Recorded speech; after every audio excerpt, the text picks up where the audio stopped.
Nelson Mandela said, "There is no passion to be found playing small and settling for a life that's less than the one you're capable of living." Now, I'm sure in your experiences in school and applying to college and picking your major and deciding what you want to do with life, I'm sure people have told you to make sure you have something to fall back on. Make sure you got something to fall back on, honey. But I never understood that concept, having something to fall back on. If I'm going to fall, I don't want to fall back on anything except my faith. I want to fall forward.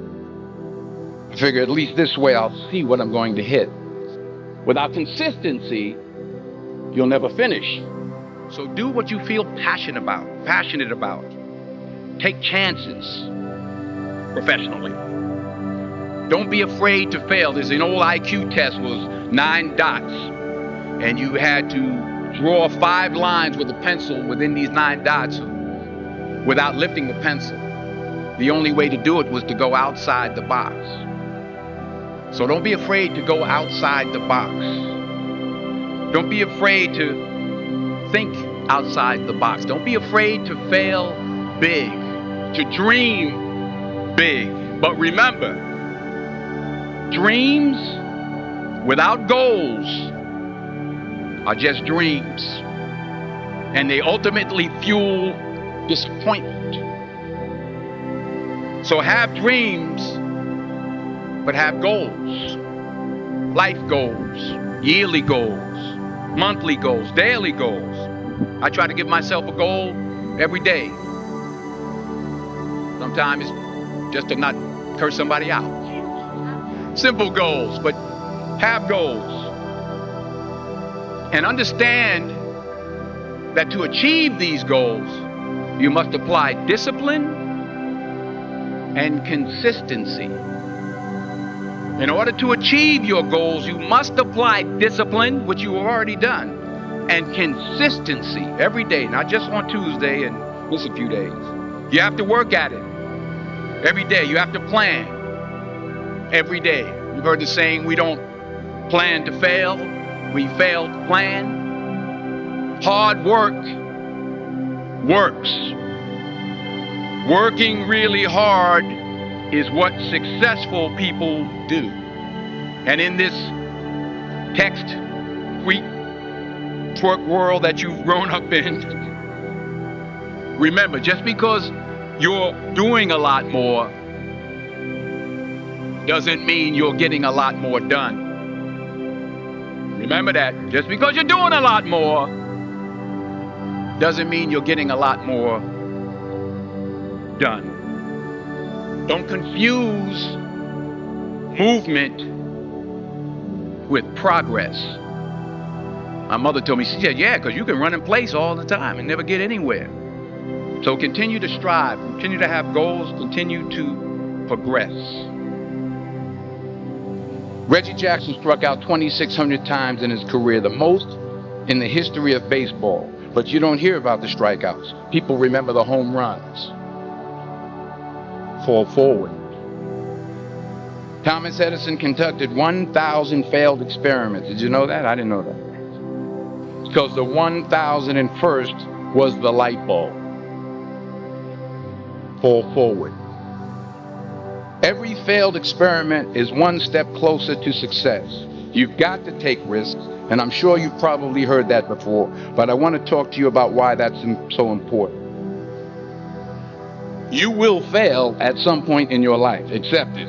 You will lose. You will embarrass yourself. You will suck at something. There's no doubt about it. And I know that's probably not a traditional message for a graduation ceremony, but hey, I'm telling you, embrace it, because it's inevitable. In the acting business, you fail all the time. Early on in my career, I auditioned for a part in a Broadway musical. Perfect role for me, I thought. Except for the fact that I can't sing. I didn't get the job. But here's the thing.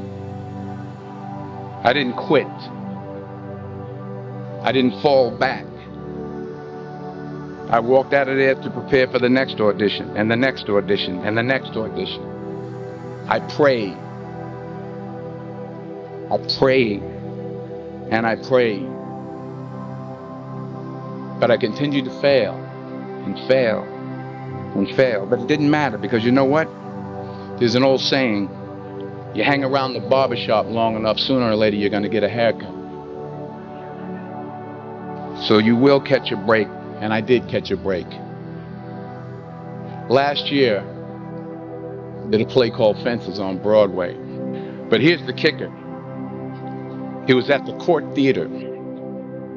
It was at the same theater that I failed that first audition 30 years prior.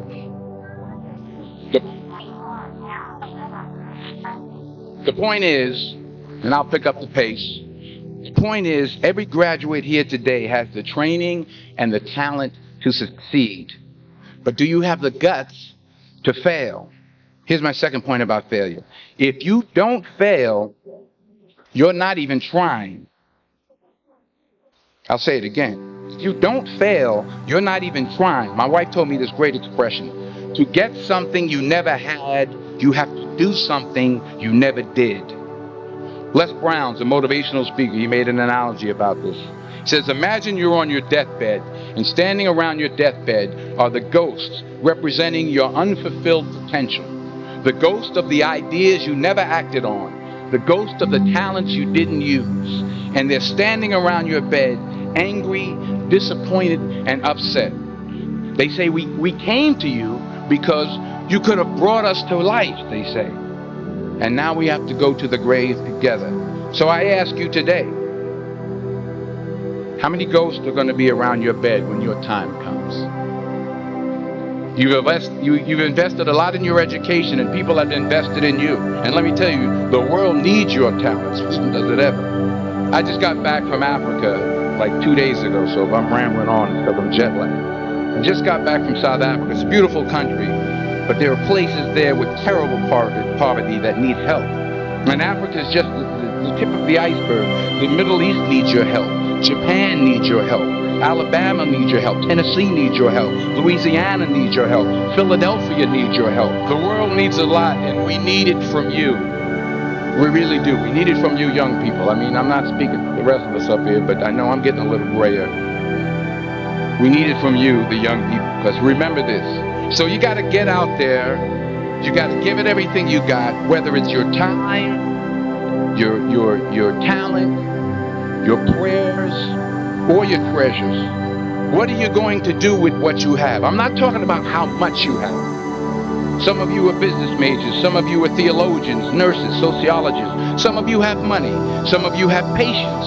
Some of you have kindness. Some of you have love. Some of you have the gift of long suffering. Whatever it is, whatever your gift is, what are you going to do with what you have? All right, now here's my last point about failure. Sometimes it's the best way to figure out where you're going. Your life will never be a straight path. I began at Fordham University as a pre-med student. I took a course called cardiac morphogenesis. I still can't say it. Cardiac morphogenesis. I couldn't read it. I couldn't say it. I sure couldn't pass it. So then I decided to go into pre-law, then journalism. And with no academic focus, my grades took off in their own direction. I was a 1.8 GPA one semester, and the university very politely suggested that it might be better to take some time off. I was 20 years old. I was at my lowest point. And then one day, and I remember the exact day, March 27th, 1975, I was helping my mother in her beauty shop. My mother owned a beauty shop up in Mount Vernon. And there was this older woman who was considered one of the elders in the town. And I didn't know her personally, but I was looking in the mirror. And every time I looked at the mirror, I could see her behind me. And she was staring at me. She just kept looking at me. Every time I looked at her, she kept giving me these strange looks. So she finally took the dryer off her head and she said something I'll never forget. First of all, she said, somebody give me a piece of paper. Give me a piece of paper. She said, young boy, I have a prophecy, a spiritual prophecy.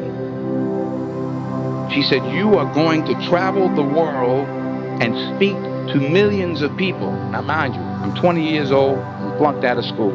In fact, like a wise ass, I'm thinking to myself, maybe she's got something in that crystal ball about me getting back into school next fall. But maybe she was onto something, because later that summer, while working as a counselor at a YMCA camp in Connecticut, we put on a talent show for the campers. And after the show, another counselor came up to me and asked, "Have you ever thought about acting? You're good at it." So when I got back to Fordham that fall, I got in and I changed my major once again for the last time. And in the years that followed, just as that woman prophesied, I have traveled the world and I have spoken to millions of people through my movies. Millions who up till this day couldn't see me. Who up till this day I couldn't see while I was talking to them, and they couldn't see me. They could only see the movie. They couldn't see the real me. But I see you today, and I'm encouraged by what I see. And I'm strengthened by what I see. And I love what I see. Because taking risk is not just about going for a job. It's also about knowing what you know and what you don't know. It's about being open to people and to ideas. Never be discouraged. Never hold back. Give everything you got. And when you fall throughout life, remember this: fall forward.